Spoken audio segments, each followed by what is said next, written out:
Hello friends, welcome back to the new tutorial of the React. Today we are going to learn onboarding tours and the walkthrough using React. So those who haven't subscribed my channel yet, please do subscribe my channel, and if you like the video, please do like, share and comment on my video. Let's get started. So here you can see that we have an ongoing tour.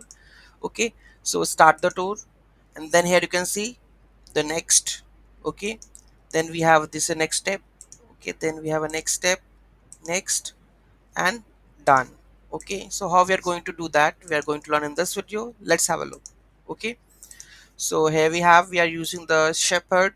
Okay, React shepherd. So you have to install this package, right? So and the respective css we have to include, and these are the steps. Okay, so these are the steps which we have created: id welcome and the text. Okay, then attach to element dot hero welcome on bottom classes buttons cancel or exit type. So you have to mention like this. Okay, installation text title attached to install item. So you have to create such kind of class steps into that one. Okay, so this is the basic steps which I have created. Okay, and you can see that all the steps we have created here. Okay, now moving to the code. So after the steps we have created, then we have a tour options, whether you want to cancel icon enable or disable or use the model overlay true or false.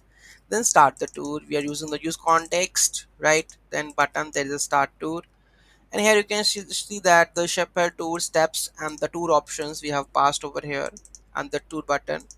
Okay, then we have the hero. Well, then we have to design the html for the class name hero welcome is there. Next we have the install element, then we have a usage element. Okay, and the hero following, right?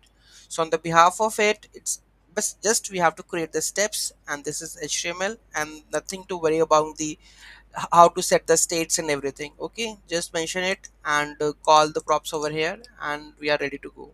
Okay, this is very easy rather than previous one. Okay, so you can, if you want to use them, then you can use. Let's check the number of active downloads of that npm package.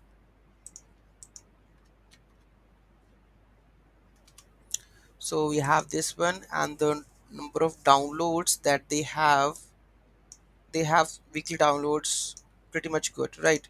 And rest of the things you can follow it from here, because I have also followed it from here, right? So same thing. Okay, so in doubt, any query in that, do let me know in the comment section. Thank you so much for watching this video, and don't forget to like, share and comment on my video. Have a nice day.